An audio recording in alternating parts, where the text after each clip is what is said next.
Ini kalau Ramadan biasanya sangat nyaring di mana-mana lagu Bimbo kan, lagu Bimbo. Ada anak bertanya pada bapaknya, buat apa berlapar-lapar puasa?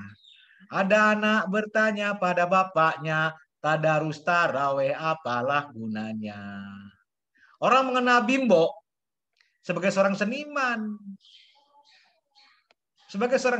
karena memang dia berbakat dalam bidang lagu-lagu rohani, lagu-lagu spiritual.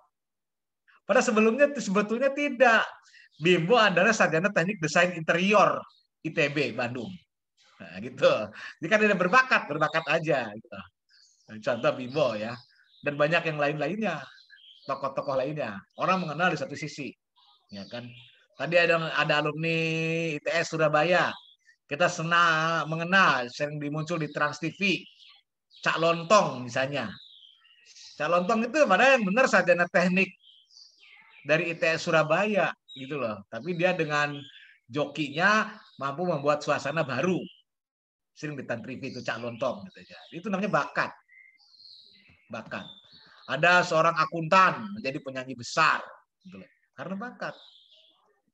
Ada seorang biasa saja ya menjadi motivator hebat karena bakat.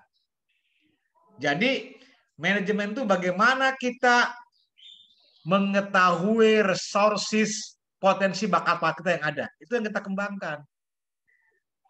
Jangan sekali-kali kita itu mengubur bakat. Nah, saya ambil contoh saudara sekalian ya. Menurut saya pemimpin hebat ya. Kita ambil saja banyak pemimpin itu hebat. Tapi di antara semua pemimpin yang sangat berbakat mengelola negara, menurut saya adalah Presiden Soeharto. Bung Karno pinter nggak? Pintar, tapi dia kan insinyur, misalnya gitu loh. Pak Habibie pinter nggak? Pintar, tapi kan dia profesor, ya kan? Selanjutnya, Gus Dur pinter nggak? Pintar, tapi dia kan doktor. Bu Mega pinter nggak? Pinter, tapi dia kan ketua partai politik yang sangat kuat. SBY pinter nggak? Pinter, tapi dia kan SBY itu kan jenderal. Pak Jokowi pinter nggak? Pinter, tapi kan Pak Jokowi insinyur dan dia mulai progres wali kota dan gubernur. Pak Harto itu cuma kelas 2 SMP sekolahnya.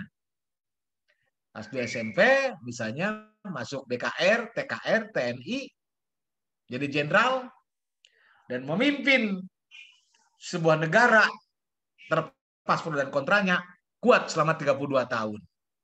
Ini kalau nggak punya bakat, nggak bisa, Bapak sekalian. Kalau nggak punya bakat manajerial, kepemimpinan. Kalau nggak punya bakat ya. Bahkan ada orang baru memimpin berapa bulan sudah tersingkir. Karena bakat manajerial itu tidak ada. Maka nanti di manajemen ada istilah kayak kepemimpinan. Itu bakat. Ya kan? Seorang tuh bakat misalnya ya. Bakat dalam bidang apapun, kalau dia berbakat saja.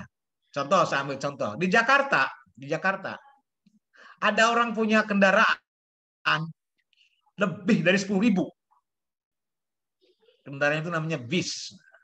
Orang punya bis lebih dari 10.000. Sekolahnya apa? Cuman SDTT.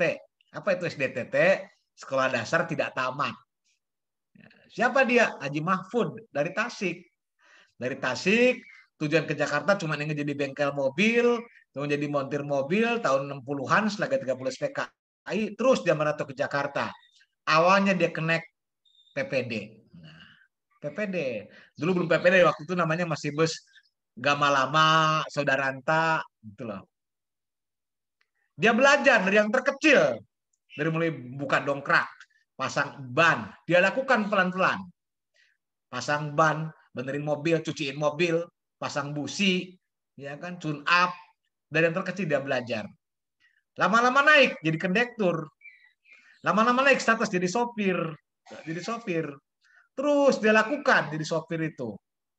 Tahun 76 ya kan, tahun 76 ya kan, ketika ada lelangan bis Saudaranta itu dari lapangan Banteng Ciputat, waktu itu belum ada Cililitan, apalagi Kampung Rambutan, dulu terminal masih lapangan Banteng, dilelang. Dia beli harganya 700.000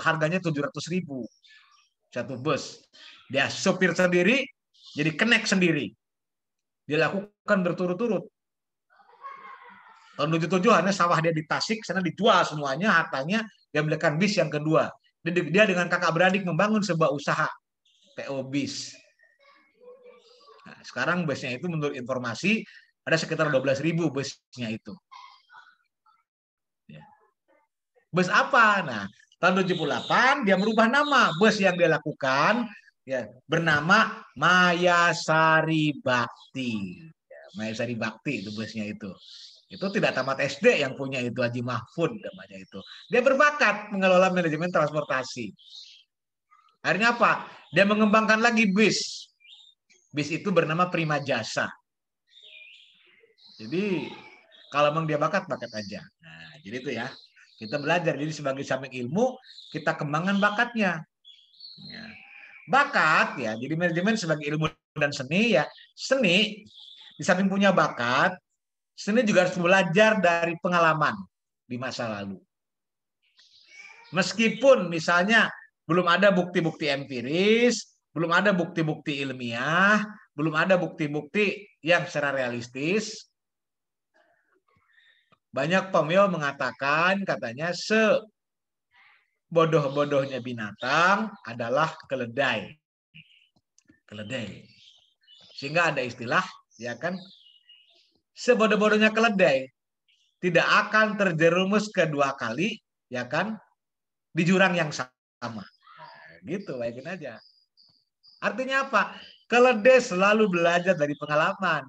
Pengalaman yang dia lakukan, hari ini dia lewat misalnya, hari ini dia lewat kota wisata, terpeleset di jalan, besok lewat kota wisata, dia hati-hati lagi keledai itu. Apalagi manusia. Karena pengalaman mengajari kita hidup lebih wisdom, hidup lebih baik, hidup lebih bijak. Pengalaman kita mengajari kita tentang kegagalan. Pengalaman mengajari kita tentang bagaimana kita pernah ditipu orang. Bagaimana kita pernah dikhianati orang. Apalagi kalau kita belajar dalam konteks bisnis. Nah, berikutnya Bapak sekalian ya.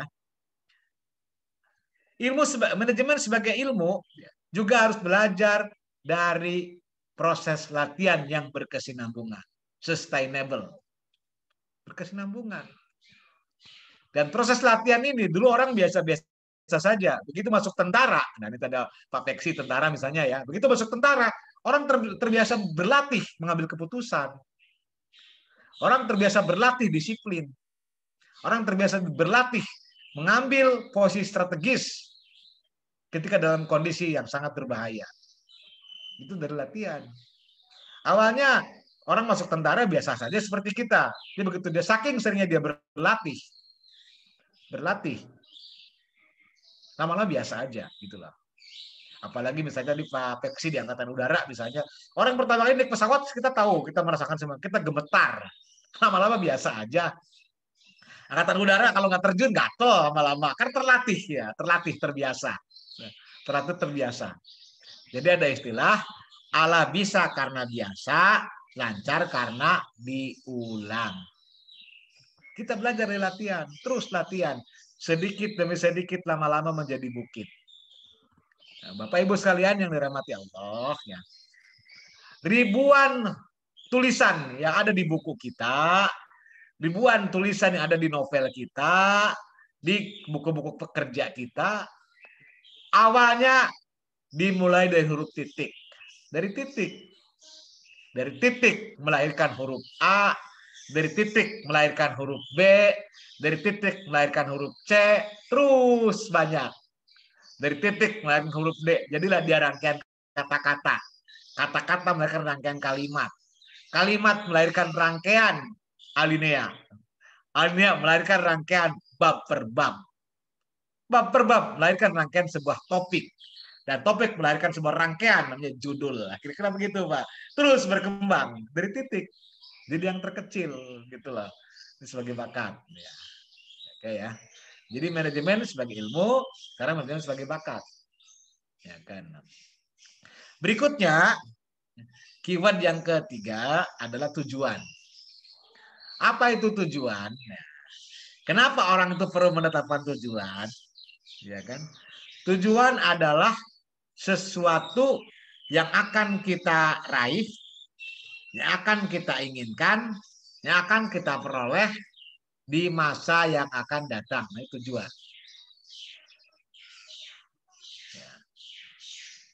Nah, untuk mencapai suatu tujuan kita perlu bekal, Misalnya tadi, di antara Bapak Ibu sekalian tadi ada yang punya tujuan. Misal Pak Siobing tadi kan, dia pengen punya tujuan, ingin menjadi dosen. Bekalnya apa?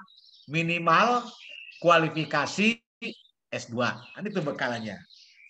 Bekalnya itu. Jadi kualifikasi S2 itu bekal. Maka menurut saya bekal ini adalah ilmu yang paling penting. Ilmu memang tidak menciptakan manusia kaya raya. Seni tidak menciptakan manusia kaya raya. Tapi ilmu dan seni adalah sebuah metode bagaimana kita bijak mengambil keputusan, kita bijak menikmati hidup, kita bijak terhadap sesama. Itu ilmu. Jadi dengan kita mematok suatu tujuan, maka hidup kita itu terencana. Apalagi ada istilah life begin from 40. Kehidupan dimulai dari usia 40. Itu luar biasa. Jadi sebelum 40, apa yang kita persiapkan? Pendidikan, latihan, karya. Apalagi tadi saya mendengar Bapak sekalian, ada yang calon kepala sekolah, ada sudah eselon 4, ada sudah lainnya. Ini proses. Proses penetapan suatu tujuan. Nah, berikutnya adalah orang lain. Siapakah orang lain itu? Orang lain adalah siapa saja di luar diri kita. Orang lain siapa saja di luar diri kita. Namanya orang lain. Siapa saja. Kenapa kita butuh orang lain? Karena apa? Nobody perfect. Tidak ada orang yang sempurna. Kita keluar dari rahim ibu kita dibantu orang lain. Begitu lahir diadankan oleh orang lain, dimandikan oleh orang lain, terus diajak jalan sama orang lain, sekolah dididik bergaul dengan orang lain, sampai kita meninggal tetap kita butuh orang lain. Dari mulai dikafani, dari mulai dimandikan, dikafani, disolatkan, bahkan dikuburkan. Itu orang lain semuanya. Maka dalam teori manajemen, jangan sekali-kali kita menyakiti orang lain. Kenapa? Karena setiap orang itu punya potensi, punya kekuatan, punya resources yang kita miliki. Jadi di teori manajemen itu semua orang itu bermanfaat. Tentu dengan porsi masing-masing. Ya, baik Bapak sekalian ya, ini baru pengantar manajemen. Silakan kalau ada yang didiskusikan ya, saya lebih senang berdiskusi ya. Bagi tadi Pak Udin menyarankan supaya suasana hidup diskusi lebih baik. Nah, begitu. Ya, silakan ya. Gimana Pak Arif? Iya Pak, kalau di dalam di dalam konteks kepemimpinan di Indonesia, mungkin barangkali agak melenceng mungkin Pak, tapi ya, bangga ya. Terkait dengan manajemen. Kultur sopan santun di Indonesia gitu ya, terutama mungkin adat Jawa gitu. Kalau manajemen itu kan gimana kita memanfaatkan tanda kutip ya Pak, orang lain untuk mencapai tujuan kita itu, resources yang ada. Tapi kadang-kadang ada blok kultur gitu ya Pak. Jadi kita nggak bisa gitu, maksudnya kalau misalnya bawaan kita kadang-kadang malah lebih senior dari kita gitu, terus kita mau push dia untuk bekerja maksimal gitu. Nah kalau konteks kayak gitu itu gimana kira-kira Pak dikaitkan dengan ilmu manajemen? Iya kan baik Pak Arif ya. Sebagai definisi tadi yang saya sampaikan bahwa dia adalah ilmu seni ya. Di sini seninya apa? Seni. Kadang-kadang kalau kita misalnya ya kita orang tua kebetulan usia kita lebih senior ya kan Atasan kita, bos kita lebih muda. Kadang-kadang begitu, lebih muda, pendidikannya lebih tinggi. Tapi kan itu dari sisi degree, Pak, sisi akademik, sisi keilmuan, pengalaman kita lebih hebat, kita lebih banyak. Ya nggak apa-apa kita mengalah, Pak, mengalah. Istilah orang Jawanya itu belajar jadi kebo, Pak. Kebo nyusu gudel, kan begitu, Pak. Kebo nyusu gudel. Ya. Kalau dulu kan harusnya benar kan gudel nyusu kebo. Pak Arif kan tahu ya. Iya, betul, Nah, Pak. jadi iya, kita sebagai kerbau ngikutin anak kerbau. Kemudian kebo nyusu gudel, ya ngikutin aja. Nggak apa-apa. Kita sebagai momong. Karena Pak, dulu Ki Hajar Dewantoro, ya, nama lainnya itu Suwarjono Suryaningrat, ya, itu mengatakan menjadi orang tua itu adalah menjadi seorang guru. Guru berarti digogulan, ditiru. Ya. Digugu itu berarti diikutin pendapatnya, kata-katanya menjadi referensi.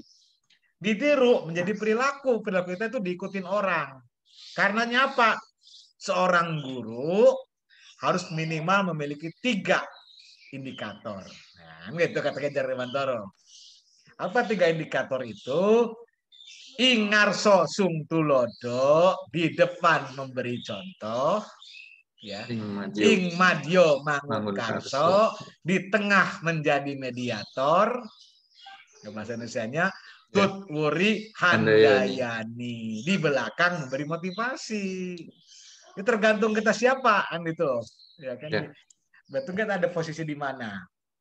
Memang karenanya memang dalam manajemen itu jangan lupa kita harus belajar kultur, Pak. Kultur. Nah, kultur itu seni memahami kultur gitu loh. Seni memahami kultur. Misalnya orang Jawa nih, saya bilang saya orang Jawa kebetulan sekalian ya. Mohon maaf kalau saya tidak masuk bicara primordial ya. Saya orang Jawa misalnya.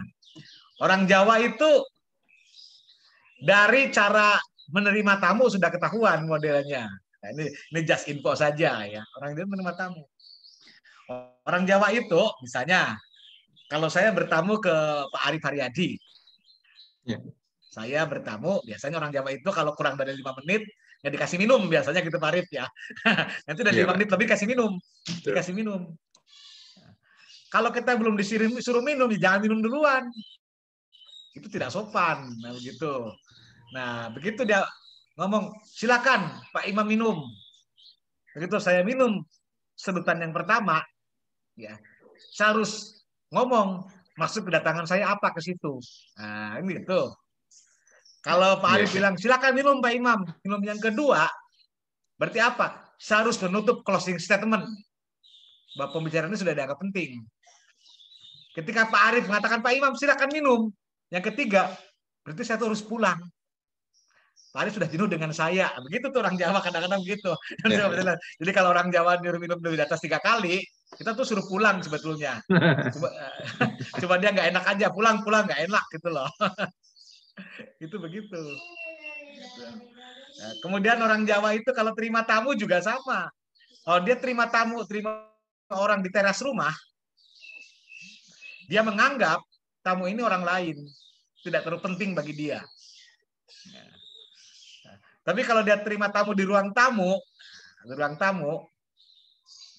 anggap ini sebagai seorang sahabat. Nah, seorang hal yang kita tuh lebih dekat hubungan kebatinannya. Dan kalau dia menerima tamu di ruang makan, berarti ada yang penting untuk dibicarakan. Maka Bapak Ibu bisa sekalian ya, Pak Jokowi itu orang Jawa persis Solo, apalagi Solo. Kita lihat dari cara dia menerima tamu. Bapak Ibu bisa terjemahkan lah kira-kira itu. Oh sambil makan, berarti ada masalah penting. Sebetulnya itu aja. Nah, itu namanya culture atau budaya. Itu budaya gitu loh. Orang Batak misalnya, tidak ada pasi ombing. Keras suaranya, tapi lembut hatinya. Orang Jawa, lembut suaranya, oh keras hatinya. Bagaimana memadukan itu, Pak? Memadukan ya. Makanya ada istilah-istilah. Ada istilah-istilah, tapi ini joki aja. Oh, orang Batak banyak taktik, Pak. Otaknya jalan, banyak taktik. Banyak taktik. Hanya istilah-istilah aja, banyak taktik Batak. Makanya banyak kan jadi pengacara, itu jadi lawyer. Ya. Orang Batak ya, katanya Provinsi Sumut, semua urusan masih uang tunai. Wah, katanya begitu. Tapi joki aja nih ya. Nah, begitu. Orang Padang, oh pandai berdagang. Pandai berdagang. Di mana-mana ada orang Padang di seluruh Indonesia. Bahkan saya sebagai orang Jawa, kalau saya keliling Pulau Jawa, saya agak prihatin juga nih. Sekarang di Jawa Barat sudah sedikit rumah makan Sunda. Di mana-mana Padang semuanya itu. Bahkan saya ngamatin di Jabodetabek ini, analisa saya mengatakan warteg akan bangkrut, Pak, lama-lama. Tersingkir oleh Padang 10.000, Pak. Pak, makan apa saja 10.000 silakan. Itu di Padang, pandai berdagang. Di mana ada komunitas. Di Padang pandai berdagang. Betawi, betah di wilayah. Gak kemana-mana, nungguin kontrakan doang orang Betawi. Betah di wilayah, gak kemana-mana. Bahkan rumah saya di Pondok Ranji, hanya 500 meter dari stasiun Pondok Ranji. Ya, ada orang Betawi belum pernah naik kereta api. Ketakutan, Pak, dia. Dia kalau ke Tanah Abang lebih ke Ciputat, Pak. Naik 102, Kuantas Bima, begitu katanya. Gitu. Betawi. Sunda, suka dandan. Kata orang begitu, suka dandan orang Sunda. Jadi tradisi orang Sunda itu meskipun di rumah nggak punya beras buat makan, nggak punya lauk buat makan, nggak punya gula buat teh manis. Kalau kita ketemu orang malu, harus rapih kita. Harus rapih, ya itu orang Sunda biasanya. Suka dandan. Bahkan orang Sunda itu tradisinya kalau kita ada tamu, bertamu ke orang Sunda, ya harus makan. Dia akan menjamu ya, sebaik-baik mungkin dengan cara apapun, kan begitu. Ini contoh aja. Misalnya gitu. NTT atau orang NTT, nasib tak tentu. Tapi NTT nanti Tuhan tolong. Jangan khawatir, Tuhan akan tolong nanti, kan gitu. NTB, nasib terkadang baik, nasib terkadang buruk. Itu hanya joki aja. Ya, gitu. Manado, menang nampang doang. Kata orang begitu. Karena di Manado cuma ada 3B yang terkenal ya. Bubur Manado, pertama yang 3B dia terkenal di Manado itu. Pertama, Bunaken, sel itu Bunaken. Kedua, bubur Manado. Ketiga, bibir Manado. Kata orang begitu. Yang terkenal. Jawa, Kalau Malang, Pak. Wibawa. Gitu. Ini canda aja Pak Siombing ya. Jawa, jaga wibawa, kata orang begitu. Jadi orang Jawa itu kalau bilang bagus-bagus. Malang, Pak. Malang, Pak. Yo, Malang Jawa, Pak ya. Jadi kalau orang Jawa itu bilang bagus, harus kita pahami, Pak. Logatnya seperti apa? Bisa jadi bagus, nggak setuju, Pak. Jadi biasanya kalau diulang 2 kali. Gimana Pak Siombing? Apel ini. Oh, bagus. Bagus, berarti jelek gitu loh. Orang Jawa begitu. Udah diulang-ulang 2 kali jelek berarti ya. Bagaimana makanannya? Enak, enak. Wah. Tapi kalau sudah intonasinya keras, berarti enak. Enak. Wah, berarti bener enak tuh, Pak. Ada enak. Nah, ini jadi namanya budaya, Pak. Culture gitu loh. Oke, silakan Pak. Yang lain, Pak. Mungkin Pak Siombing, silakan, Pak. Cukup, Pak. Paham saya. Paham budaya ya. Sementara itu dulu, Pak. Ngikut Iya, yang lain. Apalagi Pak Siombing udah melanglang buana ya, Pak, dari Medan ya Pak ya. Ini Pak Siombing ini sudah menjawa kayaknya, Pak. Iya. Enggak kelihatan Bataknya, Iya. Pak ya. Kelihatan. Logatnya sudah hilang, Pak. Oh, hilang. Sudah hilang Iya, logatnya. betul. Luar biasa ya. Itulah Indonesia, Pak. Indonesia ya. Gimana mungkin Pak Victor Rayandi? Pak Victor Rayandi? Atau Pak Edi Kusworo, gimana Pak Edi Kusworo? Ada tanggapan? Nah, kuliah Ya, kita? Pak. Ya, mangga. Makasih, Pak. Ini aja sih, Pak, terkait dengan yang keempat tadi ya. Orang lain, Pak. Ya. Manajemen ya. Jadi orang lain di sini kan bisa jadi rekan kita atau tim kita, dan bisa jadi orang lain yang memang di luar kita ya, artinya orang yang akan kita kerjasamakan atau orang yang memang kita manfaatkan tadi kan gitu ya. Iya. Bagaimana terkait dengan orang lain ini ya dalam ilmu manajemen ya untuk bisa memberikan kepada kita manfaat, khususnya mungkin di luar tim kita. Kalau tim kita kan bisa kita bisa kita kendalikan gitu Pak. Nah, ini mungkin itu. Makasih. Iya. Itu. Jadi bagaimana orang itu supaya apa yang kita inginkan, kenapa itu ya Pak ya? Ya. Apa yang kita inginkan, apa yang kita harapkan, dia kerjakan. Gitu loh. Dia kerjakan. Nah, tentu inilah pentingnya konsep manajerial. Ya. Kalau kita ya bangun, nah ini ada dua konsep teori manajemen ya, konsep teori manajemen. Ada manajemen model Jepang, ada manajemen model Amerika, Pak. Manajemen model Jepang, nah Indonesia itu kombinasi sebetulnya. Indonesia itu kombinasi, Pak. Kadang kita adopsi model Amerika. Amerika itu apa? Mengambil orang berdasarkan kompetensi dulu. Kompetensi. Mereka di Amerika, orang tuh bekerja sebentar-sebentar, Pak. Setahun pindah, ya kan? 2 tahun pindah, nggak ada kayak di Indonesia orang bekerja 40 tahun, 30 tahun, Pak. Nggak ada. Di Amerika rata-rata nggak ada tuh. Karena apa? Karena dia merasa ukuran dia adalah kompetensi. Ukuran itu kemampuan diri, ukuran dia. Nah, kalau manajemen Jepang tidak. Manajemen Jepang itu apa? Ini yang paling penting ya, manajemen Jepang itu adalah loyalitas akan mengalahkan kualitas, Pak. Konsep Jepang itu yang penting orang tuh loyal dulu, Pak. Loyal dulu, setelah loyal, patuh kita berdayakan. Makanya di instansi pemerintah, ya, baik TNI, Polri, sipil, dan lain, orang tuh dimulai dari nol. Nggak ada tiba-tiba jadi jenderal, dari nol. Supaya dia teruji loyalitasnya, Pak. Loyalitasnya. Nah, perusahaan-perusahaan Jepang yang ada di Indonesia, itu rata-rata menerima pegawai, menerima karyawan itu dari nol, fresh graduate misalnya apa? Fresh graduate, tamat S1, masih muda kan gitu loh. Dididik terus. Supaya apa? Ini membangun sense of belonging, membangun rasa sikap memiliki, membangun ngerasa melu handar beni, ngerasa memiliki. Nah, ngerasa memiliki.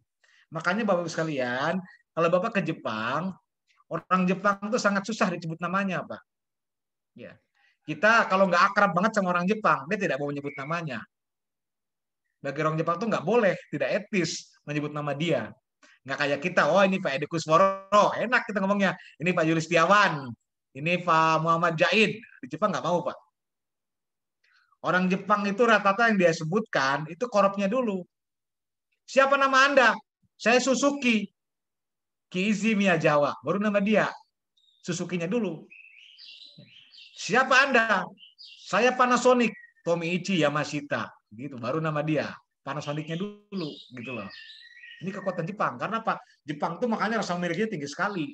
Nah, di Indonesia tadi membangun seperti itu tergantung kombinasi. Kombinasi. Perguruan tinggi misalnya, perguruan tinggi menerima dosen. Ya tentu nggak fresh graduate. Kompetensi dulu. Apa? Kualifikasi serendah-rendahnya S2. Kan gitu. Kalau perguruan tinggi. Nah, kalau guru, tetap sama. Guru sekarang kualifikasi serendah-rendahnya S1. Tapi yang ini S1 fresh graduate. Dibikin lama. Dosen nggak fresh graduate. Siapa saja bisa mulai usia 50, bisa usia 40, bisa usia 25. Kira-kira begitu, Pak. Jadi kita tinggal kombinasi aja. Yang penting tadi menyelami gitu loh. Dengan cara apa? Nah, tentu dengan cara saling omong-omong, iming-iming, amang-amang. Omong-omong, iming-iming, amang-amang. Apa itu omong-omong? Lakukan komunikasi yang interaksi secara rutin, Pak. Jangan kita merasa bos, kita pelit bicara, ya mohon maaf ya. Saya kalau ke dokter, mohon maaf sekalian, kalau ke dokter tuh pelit bicara. Besok saya tinggalkan, Pak. Saya nggak mau dokter itu. Karena kita ingin tahu progres penyakitnya seperti apa, gitu loh. Ngomong-ngomong namanya. Iming-iming, itu motivasi. Iming-iming. Kalau Anda sukses, Anda akan saya berikan A, B, C. Itu iming-iming. Amang-amang. Amang-amang itu sanksi. Awas loh kalau Anda ngelanggar. Dan begitu. Jadi komunikasi motivasi, sanksi. Nah, bahasa Jawa itu tadi omong-omong, iming-iming, amang-amang. Nah, kira gitu Pak. Gimana Pak Edi? Pak Edi, Baik Pak, makasih Pak. Oke, yang lain nih, Bu Hairunisa, Bu Hairuni, gimana Bu Hairuni?